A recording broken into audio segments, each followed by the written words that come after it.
We're at the Tiger Temple in Krabi right now. Today, for our first day, we booked a tour to the elephant sanctuary. We were a little worried about it being unethical or inhumane, but we put some research into it and we found one that looked really good. And indeed, we got there and we started feeding the elephants. We mud them to protect them against the mosquitoes, which is something they do themselves. And then we also got to swim with them and bathe them.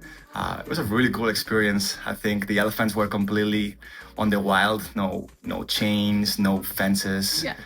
They were really just chilling around the area. And then after the elephants, we went to this tiger temple with over 1,200 steps. We're really sweaty right now, kind of tired, but the views on the top, it's really worth it. Yeah. You can see the mountains, you can see a little bit of the town underneath, and there's also this very big golden Buddha. Then on the way down, that was actually quite fun as well. It might not be as tiring as the way up, but it's actually more dangerous because of how steep these stairs are. So we were faster going down, but we had to be more careful. Then at the bottom of the stairs, you will be greeted by this bunch of monkeys as well. You just have to be careful not to feed them, and they might steal your stuff, so make sure you don't have any open bags or fruit out. And then once you get to the bottom, if you keep walking, you'll find another 180 stairs that'll take you to the tiger cave. And there's also a couple other caves there as well. And this is completely separate from the temple, and once we got to the caves, we weren't that impressed. If you're tired from doing all the stairs up to the Tiger Cave temple, you can skip the actual Tiger Cave itself. It's a little anticlimactic, but there's also this really nice trail that you can walk through in the woods, and you can see trees with these gigantic roots. The day after, we took it pretty easy. Went to the gym, we went to the pool, and then we took a taxi to our next hotel in Ao Mau, also in Krabi. The following day, we did the 7-island sunset and snorkel tour. So you don't actually stop at all 7 islands. You just drive by on the boat to around 4 of them. And you can see Man Island, Women Island, all these different islands that they have. Our first stop was this beach called Secret Beach, where you could swim and snorkel. The snorkeling there wasn't fantastic, but it was a really pretty cute beach. And then we made our way to Turtle Island and Chicken Island, which are right next to each other, which one looks like a chicken and one looks like a turtle, and they're pretty cute looking. And then we went to Chicken Island to snorkel. And this was really a cool place to snorkel. We thought it was right by the rocks and there was a lot of fish and different marine life. And then we went to this beautiful island with a beach that connects one island to the other. I think it was one of them was Mantau. The sand is pure white, crystal clear, and you can snorkel right off the beach there. And we thought that spot was the best spot for snorkeling the entire trip.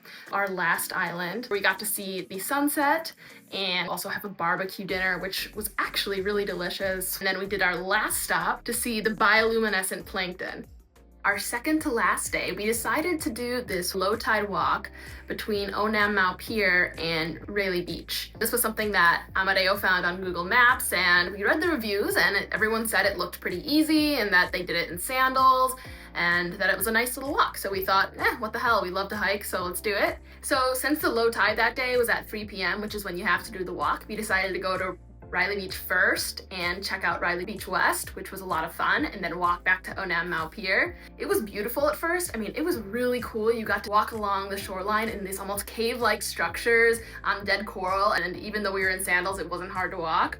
But then near the end, we realized we had to go in the water to go around this bend to get to the shoreline again. So we thought it was no big deal, but evidently we started walking in the water and it was super shallow with this sharp dead coral. So we were trying to walk and swim on it and it was really hard. We kept cutting ourselves, but we just had to get around the bend to the other side.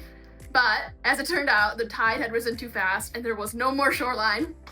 So we were kind of stuck and we couldn't just go back to the path because the tide was rising again and the path that we came on was basically disappearing. So Amadeo saw this boat that was anchored offshore and he was like, we have to go swim out to that because it was too shallow for us to continue to swim. There was no shoreline to walk on. We couldn't walk on the coral because our flip-flops were falling off in the water. And long story short, we swam to the boat We were trying to wave down a boat, and a boat finally saw us, and they came and rescued us. And these guys were super nice. We tipped them really well, and they brought us back to the pier. So after this stressful situation, we thought that we needed some drinks. So that night we went out to Ao Nan, downtown. We got dinner, we got some drinks, we went dancing. We also got to see these really cool guys like juggling fire sticks, which was on the beach, which was really cool. Then finally, our last day in Krabi, we went to this mangrove to do some kayaking, and that was beautiful. You have your individual kayaks where you can go through this mangrove.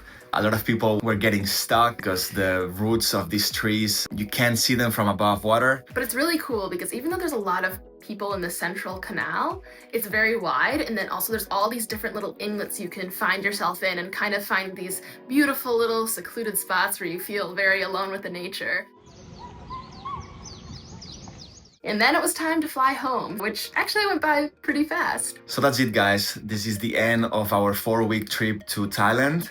If you've enjoyed this, go ahead and check out the other 3 videos on our first 3 weeks in Thailand, if you haven't yet. And our next trip will be in Tunisia, so stay tuned for a video about that.